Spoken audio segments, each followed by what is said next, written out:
سلام علیکم هموطنان گرامی بینندگان ارجمند. امروز شنبه است 19 مارس سال 2022، 24م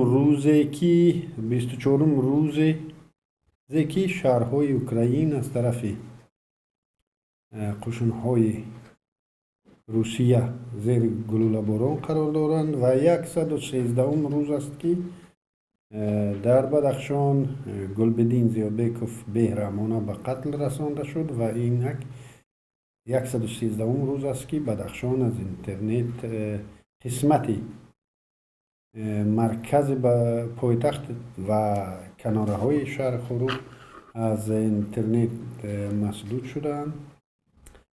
و در میمانی برنامه امروزه ما جمشید یاروف حقوق شناس و رهبر بنیاد بزرگمیر حضور دارند. ایشان را خیر مقدم میگویم. رحمت کلام برای دعوتتون. خب امروز چون انعنه ما در این برنامه از بعضی خبرهای هفته ای که برای این جانب جالب تافتند و مهم تافتند خبر چیز با شما صحبت خواهیم کرد. و اولین خبری که حاضر من به شما میرسونم همین الان قریب چند دقیقه پیش از شروع برنامه گرفتم و اون رو به شما میرسونم. امروز در دوشنبه توی نبیره امام علی رحمانوف برگزار می شود نیلوفر که دختر ظاهر صاحبوف و فیروزه رحمان است و طبق خبری که از پایتخت به ما رسید این جفت فوتوسسیشون رو در دبی امارات گذراندند و در این توی آشپزشون بورکی ترکی است و توی در چایخانه کاخ نوروزگاه برگزار می شود و در گرد و اطراف این چایخانه خب حرکت محدود کرده شده است و تعداد زیاد خوب کارمندان حفظ حقوق در اونجا البته یک چیز کردند، چوره های شدید امنیتی رو پیاده کردند و همین خبر خیلی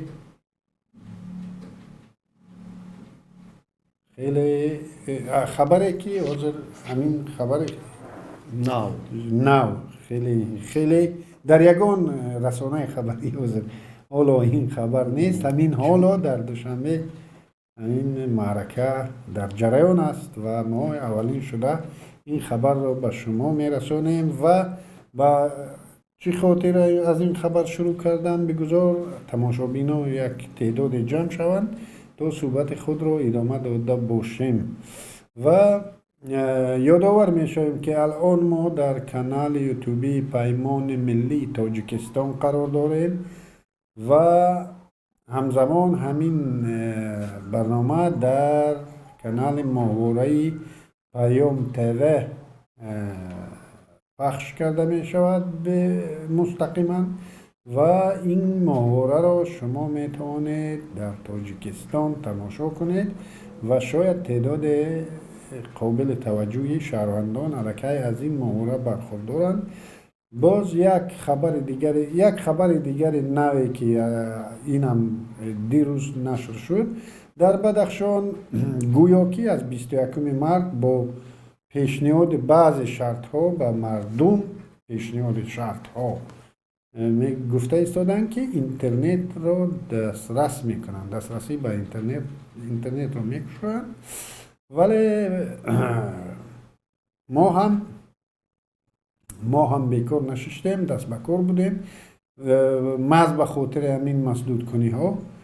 انشاءالله یک ماهواره دیگر رو ما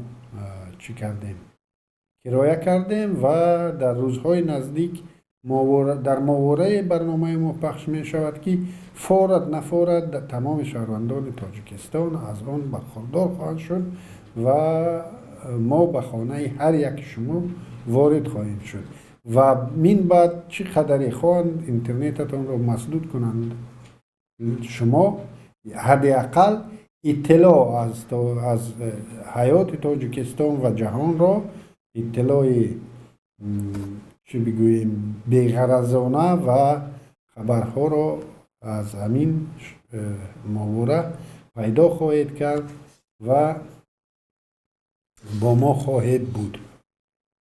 خب نام موضوع را گذاشتیم بازداشت ها از بدخشان تا ختلان. 2 روز پیش خبر رسید که یک جوان بدخشانی توتیا امیر شایف سال تولدش 1991 که بچه تقای این توتیا امیر شایف بچه تقای توتیشا امیر شایف شهید که در پی تظاهرات شهر خوروغ در 25 نوامبر سال 2021 به قتل رسانده شد. این جوان در یگان تظاهرات در یگان همان برخوردهایی که در آن روزا شده بودند این اصلا دست نداشت. خودش در فدراسیون روسیه یک زندگی و کار میکرد و به خاطر به جنازه برادرش، چون اینها در یک عائله کلان شدند همچون اکا و دادر بودند، در جنازه برادرش مادر او را از مسکو همراهی کرد و تا به بدخشان رساند و در اینجا جنازه را خوب گذراندند و 1-2 ماه دیگر در خانه راحت کرد و با نیت سفر بازگشت به روسیه. طبق خبری که من در دست دارم در فرودگاه شهر خوجند، لیکن در رسانه های خبری پخش شده است که در دوشنبه، شاید من اشتباه کرده باشم لیکن خبری که من دارم در فرودگاه شهر خوجند اینی سوار شدم به طیاره برای سفر به 5 مارت بلیط داشته است، سفر کرد برای خاطر سفر به روسیه و این را بازداشت کردند و این در لحظه آخرین توانسته است از تلفن به کسی زنگ زند و گوید که مرا علاوتاً برای تفتیش حجت‌ها برده ایستادند و دیگر تلفنش کشته می شود و اینک از 5 مارت تا به همین روز 14 روز است که هیچ درکی از این جوان نیست در کجا بازداشت شده است. طبق اطلاعی که از همین از طرف وزارت کارهای داخلی یا خب وزارت کارهای داخلی در همون شهر خوجند یا ولایت سوخت به نزدیکان همین آدم گفتن این در دست کمیته دولتی امنیت ملی بوده است و چنین خبر هم پخش شد که جوانانی مخصوصا جوانان عموما تمام شهروندان و ساکنان زادگان شهر خوروغ و ناحیه رشقله اگر در شناسنامه اونها شهر خوروغ و ناحیه رشقله ثبت شده باشد، اینها را کمیته دولتی امنیت ملی در فرودگاه های تاجیکستان چی داده است، درخواست داده است که اینها را باید بازداشت کنند و تا صحبت با اینا نشود اینا را جواب نمیتیند و ما شاهد چندین چنین بازداشت های خودسرانه شدیم و بعضی از آنها را جواب دادند و بعضی از آنها بعد اون بازداشت طولانی تر می شدند و این دفعه هم اینک 14 روز می شود که این جوان به نام و نشان است و هیچ کس نمیداند که کجا شده است و در چه احوال قرار دارد. متاسفانه. خب و در همین هفته یکی از نزدیکان دیگری رهبر سابق اتحاد نیروهای مخالفین تاجیک سید عبدالله نوری برادرش نورالله سیدوف نیز 15 مارد بازداشت شد. این الکی سیوم از نزدیکان سید عبدالله نوری است که یکم محب الله یک جوان جیان سید عبدالله نوری با نام محب الله بازداشت شده بود، خیلی در خاطر دارید. بعد از آن نصرت الله سید بازداشت شد. اینک خود برادر خردی سید عبدالله نوری نورالله سیدوف 15 مارد بازداشت شد. و من میخواستم در اینجا از جمشید یاروف سوال کنم که تا چه حد همین بازداشت ها قانونی هستند و کدام از نگاه حقوقی این شخیل به او میدین و از نام چون خودشون یکی از بنیادهای حقوقی به نام بزرگمیر یاروف رهبری دارند، چی کارهای میشود انجام داد به خاطر اون که خب همین قضیه به سازمان های بین الخلقی برده شود. تشکری کلان برای سخن دادن. در اینجا من قید کردنی هستم که همین بازداشت های خودسرانه هم جوانان روشقلعه، خورو، مرا خشتاباری سید عبدالله نوری از اون شهادت میدهند که همون طرز بازداشت آنها به نام نسب گم شدن آنها جای آنها معین نبودن. مرا مدتی زیاده از 14 روز کسی نمیدوند که مثال همون جوانی از روشقلعه در کجا هستند. این از اون شهادت میدهیم بازداشت غیر قانونی هستند. طبق قانون وقتی که آدم رو با یگان سبب ممکن است با یگان سبب بازداشت میکنند و وقتی که واقعا باید بازداشت کرده می شود حتما باید با او اجازه دهند که با یک خشتبارش اویدی بود و باشش خبر دهد. ببینید 14 روز گذشته باشد مطابق قانون ممکن است آدم رو با مدت طولانی حبس کرد. حتما باید در مدت 72 ساعت چاره پیشگیری نسبت او تطبیق کرده شود.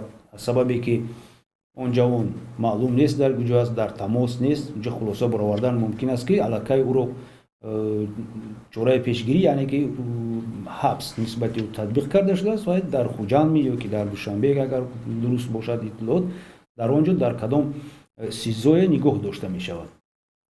من گفتنی هستم که با یگان اطلاع مقامات قدرتی تاجیکستان باور کردن ممکن نیست. تجربه نشان میدهد که ما در تاجیکستان وقتی که ادوکات کار میکردیم و مزاجان خودمان رو تا 20 روز میکفتیم با همون یک کارخانه با همون یک تشکیلات دولتی یا این میلیس است یا کمیته دولتی امنیتی ملی هست مراجعت میکردیم. آنها میگفتن که چون این آدم درمان نیست و بعد از مدت 10-15 روز با ما زنگ میزدن میگفتن که مرحمت بیاید با زیر حمایت خود شناس شوید و در نزد ما هست. البته پس از آن که فشار آورده می شود، تحقیر، همه گونه یک فشارهای جسمانی و روحی وقتی که تمامی نشان داده لازمه گرفته می شود بعد ادوکات رو دعوت می کنند. این طرزی بازداشت، حقوق بیرونکنی ها، اویدی دادن امکانیت برای زنگ زدن به خشتبارش، راه یافتن ادوکات، تأمین ادوکاتی مستقل، ادوکات های دولتی رو من در نظر ندارم. این همش از غیر قانونی بودن بازداشت یعنی که خودسرانه بودن آن رو نشان میدهد.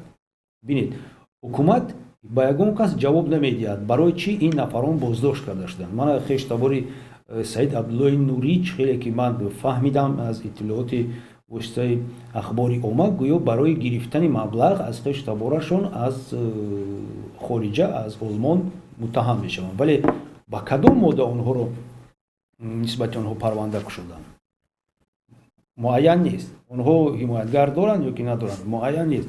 آنها در کجا نگاه داشته میشوند معین نیست. کسی با یگان کس اطلاع نمیدهد. من چنین فکر میکنم که این нафарон аввал биёед дар бораи ҷавонони Бадахшон гап занем. аз назари ҳуқуқ, аз назари ман боздошт кардани ҷавонони Рошқалъа ёки Хорух чӣ маъно дорад? интихобан вақте ки сокинони як маҳалро боздошт мекунанд, дигар маҳалони маҳз ҳамин Рошқалъа ёки Хорухро боздошт мекунанд, ин аз геноцид шаҳодат медиҳад. яъне ки геноциди аҳолии Бадахшон рафта истодааст. ягон ҷавон бояд беиҷозат наравад, ҳатман бояд тафтиш карда шавад ки ҳамин ҷавон дар тазоҳуротҳои Хорух иштирок дошт, надошт, новобаста аз он ки вай баъд аз тазоҳурот ба Тоҷикистон омад. вобастагӣ ин ягон алоқамандӣ надорад. телефонҳои ӯ ғайриқонунӣ бояд тафтиш карда шавад, оё ягон наворро намебарорад барои паҳн кардан ёки накардан, чунки интернет маҳдуд буд, ягон иттилоъ набуд. мо дидем чӣ хел пропагандаи давлатӣ дар бораи вазъи Хорух дар телевизиони Тоҷикистон, дар телевизиони Бадахшон гап мезаданд. чӣ хел одамоне ки ягон қарори судӣ набаромадааст саркардагони гурӯҳҳои ҷиноятӣ нишон медоданд. ва ин як тарсе ҳаст ки ягон маълумот барояд аз Тоҷикистон. ва ман боварӣ ҳам надорам ки 21 март интернет дода шавад. агар интернет ҳам дода шавад, чунон бо суръати пасте ки на ягон навор гирифта мешавад, ягон навор фиристода намешавад, иттилоот ҳам чиз паҳн кардан ғайриимкон аст. яъне ки ман инро ҳамчун геноциди аҳолии Бадахшон ҳисоб мекунам. вобаста ба боздошти бародари Саиди Абдуллои Нуриҷиянои вай гуфтанӣ ҳастам ки чӣ хеле ки гуфтам, ягон маълумоти аниқ, ягон корхонаи давлатӣ, ягон муассисаи давлатӣ, милитсия, прокуратура, кумитаи давлатӣ, амнияти миллӣ ба аҳолӣ, ба мардум пешниҳод карда наметавонад. ҳатман магарам мо интизор шавем моҳи июнро, ки вақте ки онҳо аллакай ҳабс карда мешаванду нисбаташон ягон қарору ҷазо метиҳанд, баъд мо мефаҳмем барои чӣ онҳоро ҷазо доданд. ман фикр мекунам ки имконият ҳаст ки бо 3 модда ё ин ки яке аз ҳамин 3 модда нисбати онҳо парванда оғоз карда шавад. ин моддаи 307 қисми 3 мисол ташкили фаъолияти ташкилоти экстремистӣ, ё ин ки 307 иловаи 2 ташкили иттиҳоди экстремистӣ, ё ин ки шояд ҳамин ҳам бошад 172 иловаи 2. ин маблағгузории ҷиноятҳои хусусияти террористӣ дошта. аз сабабе ки гӯё ғайриқонунӣ аз кадом ташкилоти экстремистӣ ё ки аз кадом террористе ин нафарон маблағ аз хориҷа гирифтанд, имконияте ҳаст ки онҳоро бо моддаҳои номбар карда шуда, яъне ки ташкили фаъолият дар даруни Тоҷикистон, фаъолияти ҳизби наҳзати ислом ё ки паймони миллии Тоҷикистон, бо онҳо ҷазо диҳанд. ва ҷазо гуногун аст. мисол 307 қисми 3 иловаи 3 мегӯяд ки аз 7 сол сар мешавад то 20 сол. 307 иловаи 2 аз 8 сол сар мекунад то 15 сол ва 179 иловаи 2 яъне ки маблағгузорӣ, ин аллакай то 20 солро дар назар дорад ҷазои ҷиноятиро. лекин аз сабабе ки мо намедонем ҷузъиёти ҳамин парвандаҳо, ки ҳимоятгари онҳо ҳаст, барои чӣ айбдор карда мешаванд, ягон маълумоти пурра гуфта наметавонем. чӣ бояд кард? ҳатман бояд аз дохил ягон ҳимоятгаре ёфт ки рафта ҳамин ҷои буду боши онҳоро донад, ёбад, бо чӣ онҳоро айбдор мекунанд донад. ҳатман ин адвокат розӣ нашавад ки парванда пӯшида гузарад, ягон кас дар бораи ин хабардор нашавад. дар бораи ин бояд ташкилотҳои байналхалқии ҳифзи ҳуқуқ аз қабили мисол ташкилотҳое ки мо дорем дар хориҷи кишвар, ташкилотҳои даруни Тоҷикистон, ташкилотҳои дигари хориҷӣ бояд як навистани номаву муроҷиатҳоро зиёд кунанд ки Тоҷикистон ақаллан як рӯз не як рӯз бояд ки ҳамон қонунҳову ҳамон кодексу ҳамон конвенсияе ки имзо кардааст риоя кунад. خب ببینید دوستان، خب این بار اول نیست که چنین بازداشت‌های خودسرانه در تاجیکستان به حکومت می‌پیوندند. خیلی که در خاطر دارید همین که امردین علواتشویف هم در روسیه به طور غیر قانونی بازداشت شد و زیاده از 20 روز از او درکی نبود و بعدا به طوری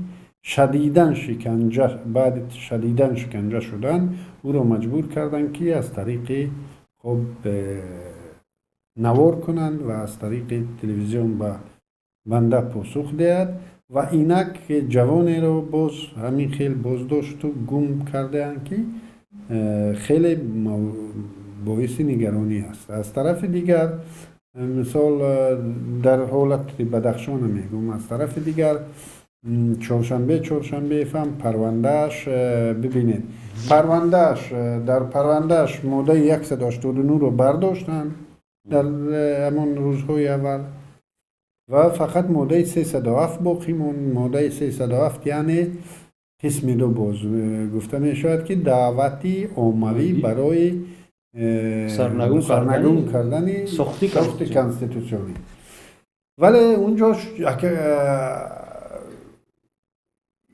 شاهدها رو پیدا کردن برای همین عیبنامه، برای او شاهد پیدا کردن. یعنی چی رقم شاهد؟ او شاهد او خیلی دعوت کرده است که او شاهد دارد، یعنی شاهدها از کوچه ها تماشابینان رو گرفتن، برای او تماشابین هم خودشون همون نوار رو نشان دادن و این تماشابینان رو برای ماده 189 آماده کردند. یعنی این تماشابینان میآیند و در تالار اونجا نیست که در اون نشان دادشون اونها میآیند و میگن که ما امین نواری تاجیک زیر کلوید دیدیم و تحقیر شدیم. ماینش تحقیر شده. دعوتی عمومی برای سرنگون کردن ساخت کانستیتوسیون این 189 بود، این برداشتن. لیکن همون مفتش شاهدا رو برای همین 189 آماده کرده. خیلی شاهدای زیاد رو برای ماده 189 آماده کردن و عیبنامه ماده 307 است. اینا حاضر چیکار کردن و چقدر طولانی همین پرونده رو بردن. پرونده فرض به فکرم پرونده بزرگ میریوروف همین قدر طولانی نبود که پرونده چهارشنبه بود. پرونده محمد علی چند وقت گذشت؟ خودت شد از ماه فوریه سر کرده بود تا ایون. از ماه فوریه تا ایون. خیلی پرونده چهارشنبه هم خیلی طولانی شد. خب اینجا اگر اجازت باشد یک چیز گپ زنم، برای چی گونه شاهدا رو مقامات حفظی حقوق دعوت میکنند. مثال در پرونده همین اعضای حزب نهضت اسلام شاهدا مثال کی بودند؟ زن، مادر، همسر، همسایه، سرداری همون محل می اومد شاهد. ما این چیزا رو میشنیم. شاهد چی میگوید؟ این آدمی نغز بود، همسایگی مود زندگی میکرد، من از سخنانی یکون چی نفهمیدم. من نمیدونم شاهد یکون معلومات باید داشته باشد درباره همین جنایت، شنیده باشد، دیده باشد، به واسطه شاهدای دعوت میکنن فقط برای همون پر کردن استانداردهای همین تفتیشات. ما شاهد داریم و شاهد اساسی که من فکر میکنم گناهکار اساسی هست در همه همین ماده 307 این پروفسور نوریدینوف است. و در دانشگاه ملی سرداری کافدره پلیتولوژی می باشد و تمام همین خلاصه های اکسپرتیزی که وابسته به مواد نشر سخنرانی پیشنهاد می شود همون آدم میدهد. با گروه کاری خودشان میگوید من همین سخن با چیز دیده می شود. دعوتی عمومی برای برانگیختن سرنگون کردن ساخت کانستیتوسیونی، زوران سرنگون کردن ساخت کانستیتوسیونی. حالا که سرنگون کردن ساخت کانستیتوسیونی یگان جنایت نیست. برای سرنگون کردن ساخت کانستیتوسیونی دعوتی عمومی برای سرنگون کردن ساخت کانستیتوسیونی جوابگری نیست. جوابگری برای زوران دعوت کردن که همین ساخت کانستیتوسیونی ویران شود. در ویدیو چهارشنبه گفته که زوران ما باید ساخت کانستیتوسیونی رو ویران کنیم.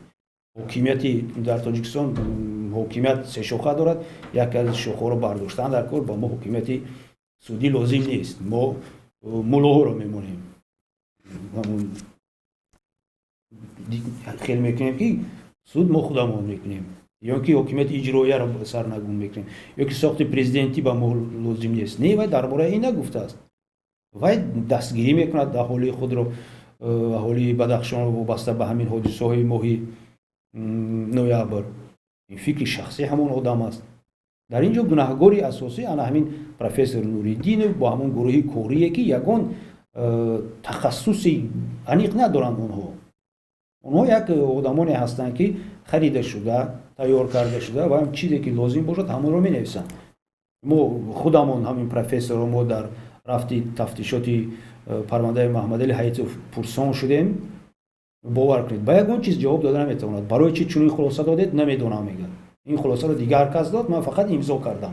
шумо хондед ҳамин хулосаро, санҷидед, ақлан гуфт ҳамон докторҳо ақлан як консилиум гузарондед ки ҳамин суханони ҳамин эксперт дуруст аст ё ки нест. шумо 10 эксперт ҷамъ шуда дар олоҳидагӣ экспертиза медиҳед, экспертиза комиссионӣ ном дорад ва шумо имзо мекунед. намедонед ки ҳамин хулосаро, ана ҳамин мисол хулоса вобаста ба суханони гӯем чоршанберо ки додааст. ман намедонам, кори ман фақат имзо кардаам буд дар охири экспертиза. ман ҳамин хел одамонро суд даъват мекунад ҳамчун шоҳид. гап занед шумо мегӯяд. خب ببینید همه مردم، همه شناسایی که داریم، کارشناسا در همین خب از در همین فشارهایی که در بدخشان است و اخیراً همین بازداشت‌هایی که در ختلان شدند یک وابستگی در اینا هست یا نه؟ یعنی از نگاه خودتان یک وابستگی به معنای یعنی چی کردن فشنگ ها، سخت‌تر فشار دادن همون فشنگ ها با کدام یک سببه؟ یعنی اینها کدام یک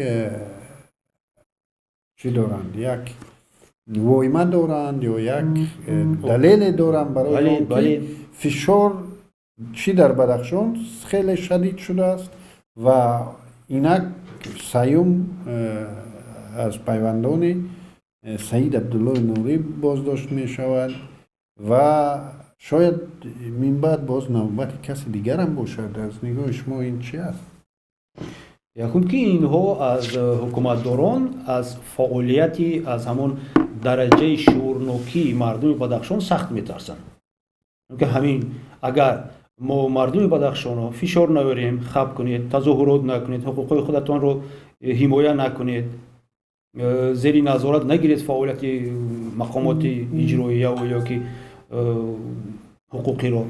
چون که اگر شما همین کار رو دوام دید مردم بدخشان دیگر منطقه ها از شما یاد میگیرند. یعنی که گفتی رسول زرازیت میشوند. این برای نگاه داشتن حاکمیت به نهایت خوفناک است. بازداشت‌ها در ختلان هم به این رفت دارد. یعنی از نگاه شما همین بازداشت‌های، البته که بازداشت‌های پیوندان نوری، اینها بازداشت‌ها از نگاه حقوقی و چیز من حساب نمی‌کنم. یعنی انگیزه اینجا حقوقی نیست. اینجا انگیزه حقوقی نیست. این فشار سیاسی است. برای بچه خود فشار با مخالفین است اساس. فشار با مخالفین است، فشار با خشتبار مخالفین، با نزدیکان آنها، با همسایه‌های آنها، با همه اهالی که یگان رابطه با مخالفینی که بیرون از تاجیکستان است نباید داشته باشید. وای فرقش نیست که برادر با خشتبارش مبلغ روی میکند که آنها از گشنگی نمورند، مثال یک ماشین میخرند، یک زندگیشون پیش میبرند. تاجیکستان، حکومت تاجیکستان رو در نظر دارم، امکانیتی با سطح لازمه نگاه داشتن حیات تاجیکان رو ندارد. ببینید همین کریزیسی که در اوکراین و روسیه وابسته به جنگ اینها شروع شد، خیلی نرخ مواد غذایی رو برداشت. ببینید که علاقه گذراندن مبلغ ها، ارسال مبلغ ها از طرف مهاجران تاجیک به تاجیکستان کم می شود. قرب سامانی غلطی است. اون مبلغی که مثال پیشتر روان میکردند، شما اگر 3 لیمچه ارد خریده میتونید چه حاضر 1.5 لیمچه ارد میخرید.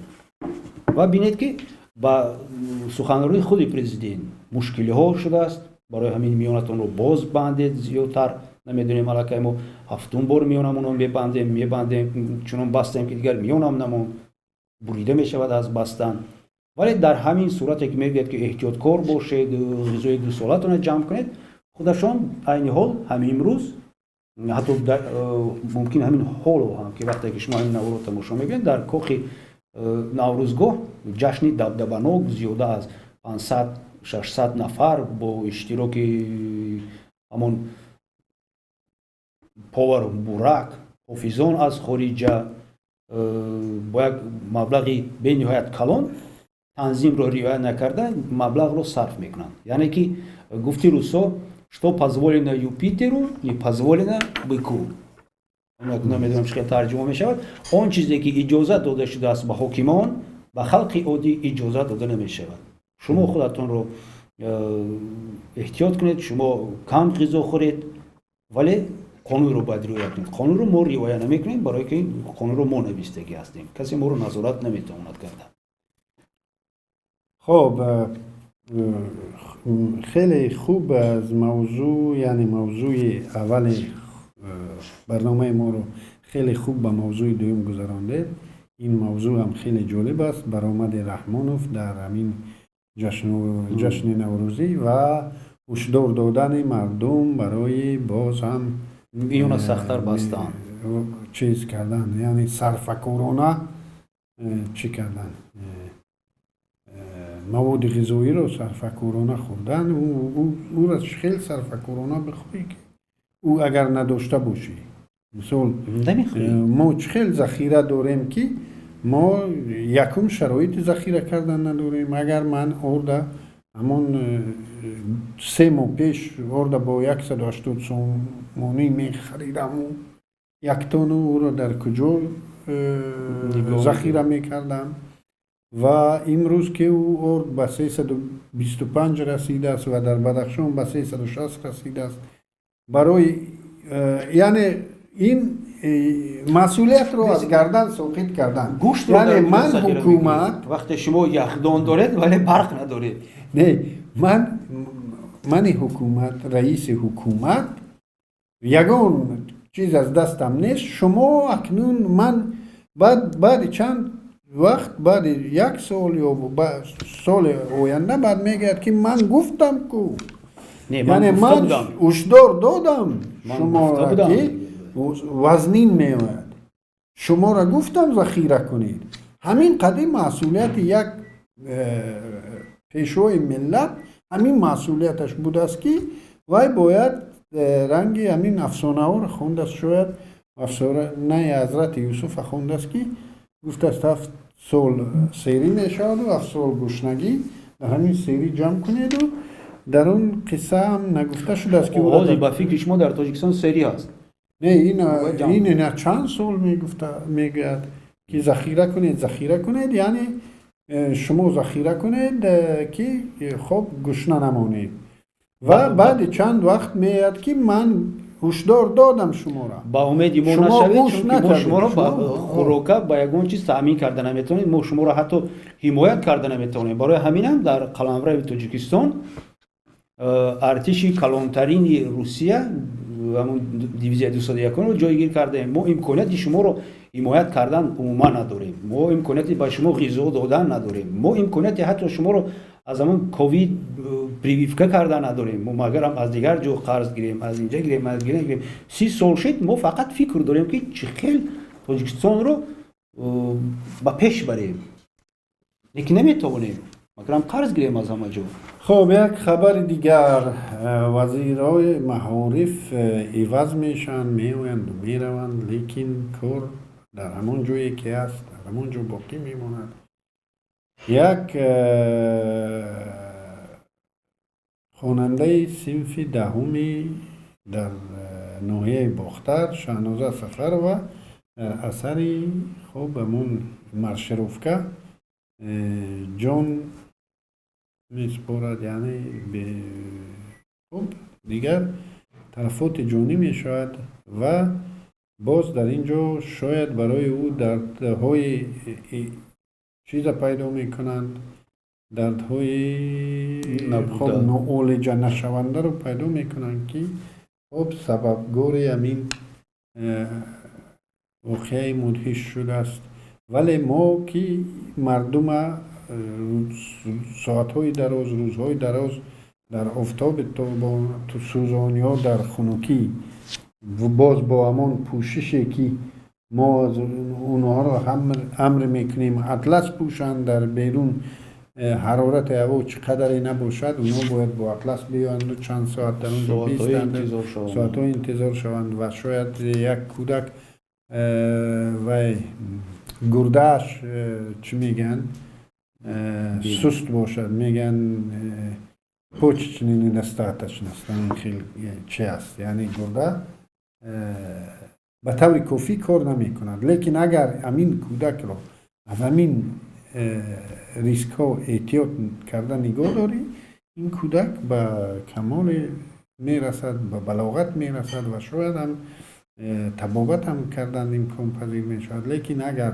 بیایی و هر بهار و هر پیرما اون رو باز بر خاطر نوروز این یک جشن مردمی بود در دوره شوروی این را جشن گرفتن نمیموندن در بدخشان ما جشن میگرفتیم جشن مردمی بود امروز در بدخشان معرکه های میگذرانند که ما در عمرمون ما خودمون این را جشن میگرفتیم همان معرکه های را پیاده میسازند که اونها اصلا به نوروز ربط هم ندارند نوروز برای نوروز مارشروفکه بود تمرین چی در کار است همون چی ضرورت دارد که برای نوروز بیایی و از نوروز یک کرنوال بسازی کرنوال در برزیل است در ونیزی است در دیگر جاها کرنوال او فرهنگ اونها است فرهنگ ما دیگر است در ما کرنوال نبود است که بیایی او نوروز کرنوال بکنی مردم از صف زنی و وقتی که من هم فکر میکنم وقتی که تو رهبری ناکام هستی حکومت از دستش یکم چیز نمیبیاد لازم است که مردم فریب کنی با واسطه اخباری مردم من جشن گرفتن چون خرسند هستن رقص و بازی دارن اوید این حالتایی که برای این رقص و بازی کسی جان میدهد کسی سلامتیش ویران میشود از درس میمونن درباره این کسی گپ نمیزند عموما اینو فقط همون پدر و مادر میدونند خود همون طلبه ها میدونند و اشتراک نکردن در چنین چوربینی های گویا دولتی ضرر دارد برای طلبه ها بهای بد میگیرن جزا ممکن هم گیرن اونها سالی گذشته در وحدت همین خیلی شده بود یک دخترک وفات کرده بود بله در فکرم کون بادام بود پرسولیو اسفره بود در امان شنبگی برای چی میگن درو برای درو میرن شنبگی و بینید برای چی خود همون سرداران مؤسسه مسئولان مؤسسه همون تحصیلات ابتدایی همون مکتب ها درباره وضع سلامتی طلبه های خودشون عموما خبردار نیستند کی چی کسل هست خب کی رو ممکن هست بردن کی رو ممکن نیست بردن بله در تمام دنیا در مکتب یک چی است یک واحد کاری طبی حتما باید باشد مکتبی که مکتب 11 ساله است یعنی مکتب میانه است و در آنجا تعداد خوانندگان از 300 و چند بالا باشد در آنجا البته در دیگر کشورهای همین قانونهای در معارف از به ما همه ما از شوروی باقی مانده است و در دیگر کشورهای سابق شوروی همین واحدهای کاری واحد روانشناس و طبیب در مکتب حتمی است باید باشد و ما خیلی که شاید در دوره شما بود نبود در دوره ما سال یک بار ما همه خوانندگان رو می بردن به چی میگن میدسماتر میگفتن می بردن تشخیص طبی میکردند و همه چیزهای اساسی رو یعنی احتمالی، یعنی همه دردهای احتمالی اساسی رو تشخیص میکردن که همین آدم دارد یگان درد شش، یعنی حتما چیز بود، تربیت جسمانی با او شش اجازه داده میشود نمیشود، همه این دیگر همه این هر سال ما را مز معلمای تربیت جسمانی در همین جو وظیفه دار بودن، ما را می گرفتن می بردن به به پلیکلینیکا، در آنجا ما را در یک روز ما را تشخیص میکردند و می اومدیم. هر سال همین کار میشد. اینجا می آیند و باز در دوره شوروی در خاطرم است که برای چی می گفتند، ما وقتا هم از چیز درس شکنی، برای درس شکنی یعنی سریو روکا می گفتند، درس شکنی در سطح بالاترین خب اون دوره مقامات حزبی بود، حکومت اساسی مقامات حزبی بود، در سطح بالاترین مقامات حزبی اون تعلیل کرده می شد بچه خاطر در همین مکتب 1 ساعت درس نگذاشته است.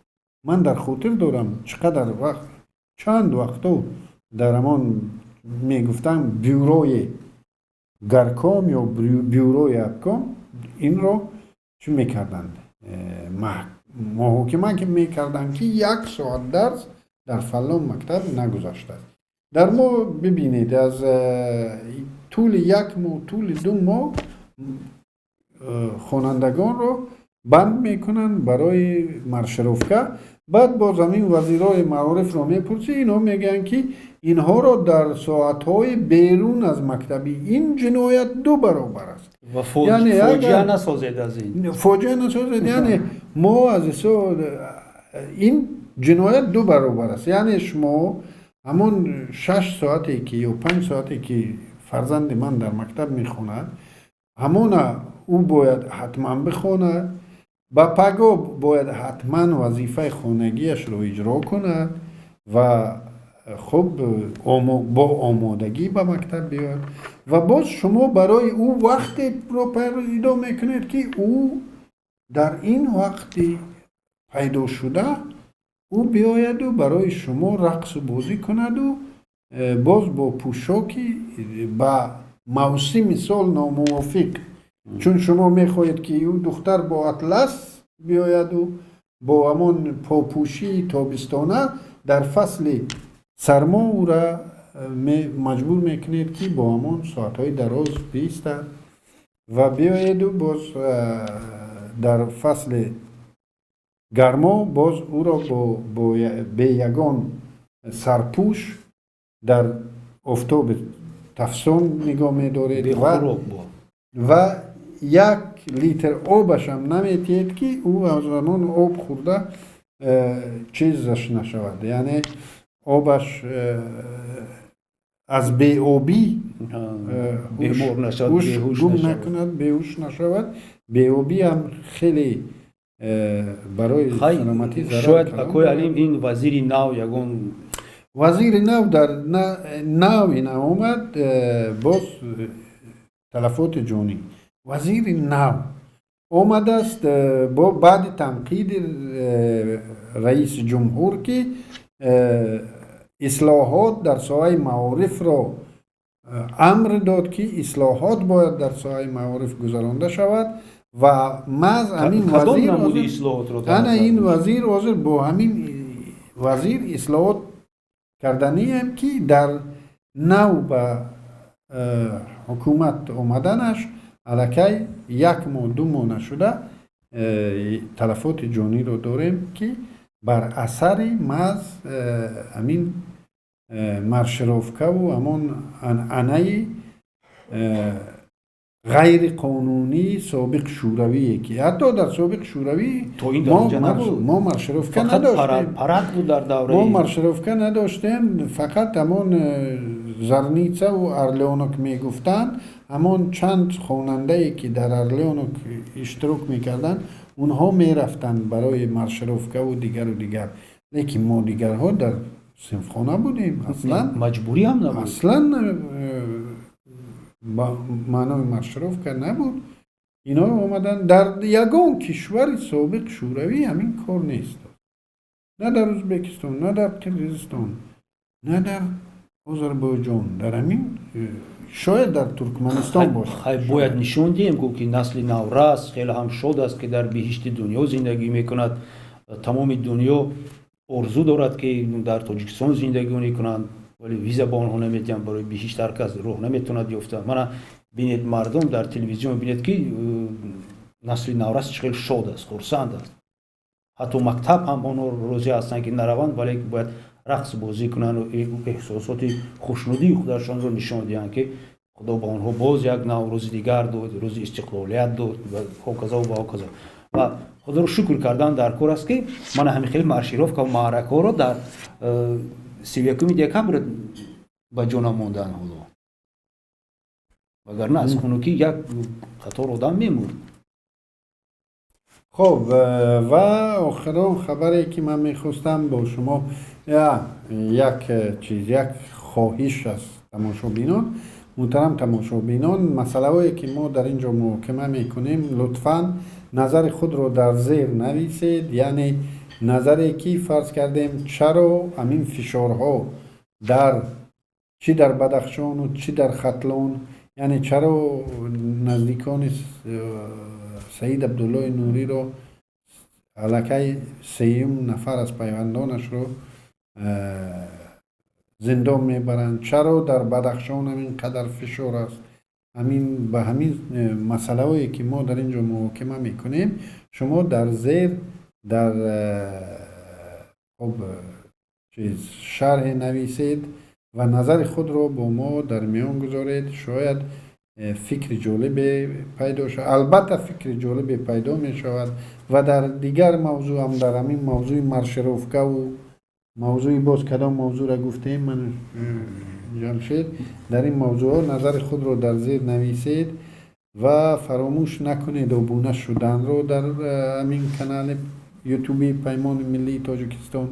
و انشاءالله خب نیت دارم شاید هفته دیگر یک کانال دیگری رو باز کنیم با نام باز همون پیمان، لیکن شاید کمی نامش دیگرتر شود و در اون کانال هم همه شما رو دعوت میکنم که ابونه شوید، چون که خب ما میخوایم تلویزیونی که همین تلویزیون ماورایی که اینک به نزدیکی در یک ماوره دیگر هم سر میتیم و اون ماوره برای شما تقریبا برای همه شهروندان دسترس خواهد بود. شما خب با ما باشید. و اینک یک خبر دیگر از بدخشان، در پامیر دیلی نیوز یک خبر از نامی از کارمندان مقامات محلی حکومت دولتی در ولایت مختار کوهستان و بدخشان آمده است که از آمدن الشیر میرزا نباتوف به سر قدرت اونها گلمند از اونان که روز از روز شرایط برای اونها طاقت فرساتر می شود و اونها را کارهایی می فرمایند که به چیزی یعنی به صلاحیت به وکالت های کاری اونها اصلا دخل ندارد. مثال مجبور میکنند اونها را در نوارها با متنهای از پیش آماده شده برآمد کنند و اینها او را برآمد کردند و باز میگن که آمدن برای نوروز باز از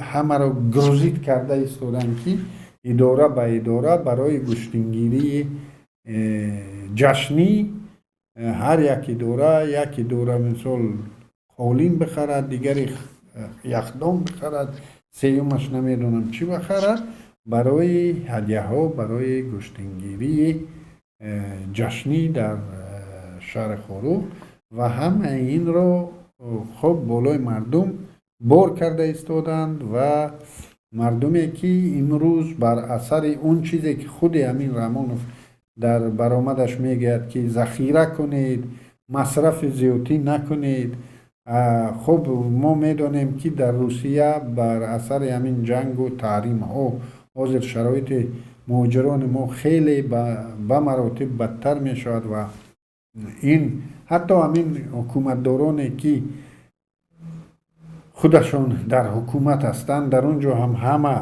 شرایط یعنی اما خیلی فیشنگ ها ندارن که با اونها رشوه بدی یعنی نه همه کارمندان حکومتی یگان امضاشون همین قدر مهم باشد که تو با اونها رشوه بدی برای رشوه یعنی منبع رشوه در همین تمام همین حکومت شاید 10% کارمندان حکومت همین خیلی فیشنگ دارن که به خاطر یک امضا شاید 10% باشد دیگر 90% کارمندان حکومتی هم دستنیگر خشتبار مهاجر مهنتی هست که اونها به اینا پول رو میکنن باز علاوه بر این بیچاره ها با آن معاش ناچیزی که دارن باز با آن معاش ناچیز اینها رو مجبور میکنن که در عید نوروز برای گشتنگیری جشنی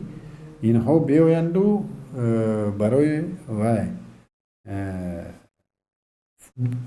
بولیدگی خاطری همین رئیس حکومت و دار دستش در همین عید بیایند و چیز کنند سهم گذار شوند و از رزق فرزندان خود برای همین جشن که اگر شما چنین شرایط نداشته باشید این جشن‌های مردمی را شما همین خیل کردن که ببینید در شوروی در بدخشان جشن در تاجیکستان همین جشن‌ها رو دینی گفته اینها رو منع کردن و مردم بدخشان اون چیزی که من خودم همون جوانی و کودکی در خاطر دارم مردم ما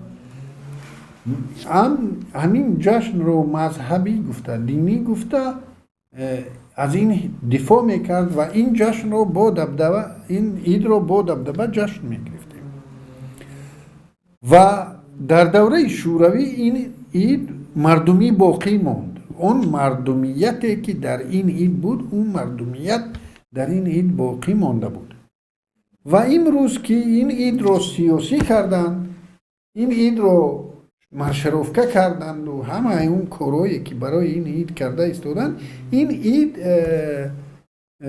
مردم نسبت این عیدهای مردمی خود نفرت پیدا کرده ایستاده است یعنی متنفر شده ایستاده است و میترسم که با از سر قدرت رفتن همین حکومت اینا با صده و مرگان و دیگر عیدهای گم شده مرده را باز گورخیز کردند و باور با اثر قدرت رفتن این حکومت اما مردمی که با عنعنه‌های قدیمه خود این عیدها رو جشن میگرفت دیگر این عیدها رو جشن نمیگیرد باور کنید همه اون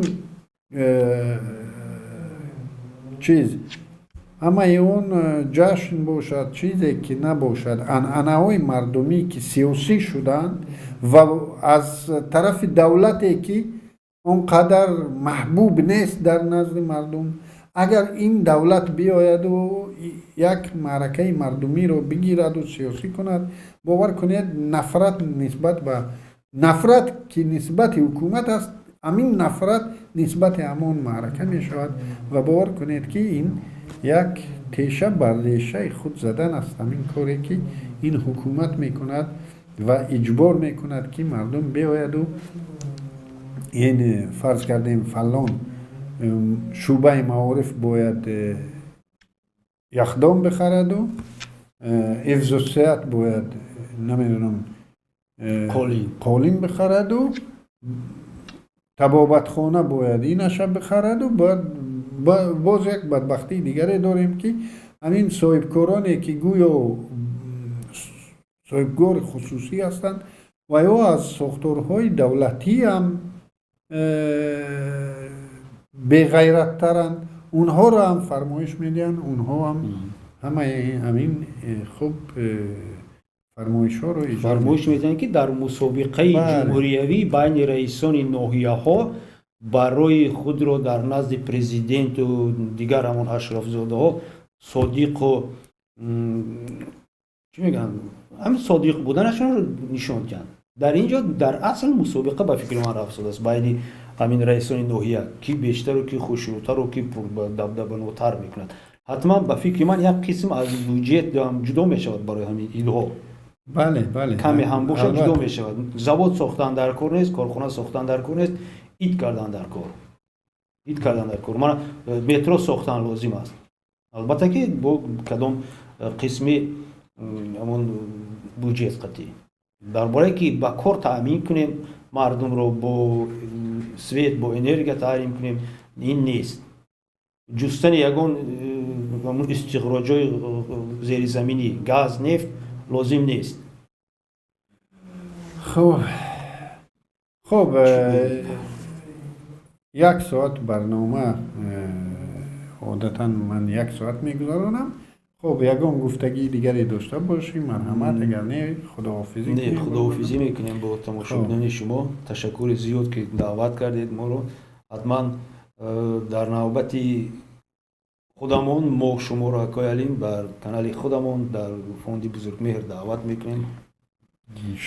иншоаллоҳ дар он ҷо бо забони русӣ мо мехоҳем суҳбат кунем то ин ки бештар на фақат мардуми тоҷикистон дар бораи ҳодисаҳои тоҷикистон хабардор шаванд, балки берун аз он ҳам. хуб баъди як соат тамошобиноне ки хоҳиш дошта бошанд бо забони шуғнӣ дар канали ютуби памир паём ва дар сафҳаи шахсии худам дар фейсбук ва дар гурӯҳи фейсбукии памир паём интизор бошед. барномаи як соатаи дигар онҷо мегузаронем баъди як соат ва боз ба ҳафтаи дигар шуморо ба худо меспорем. худо ёру мададгори ҳамаи мо шумо бошад. то боздид дӯстони азиз.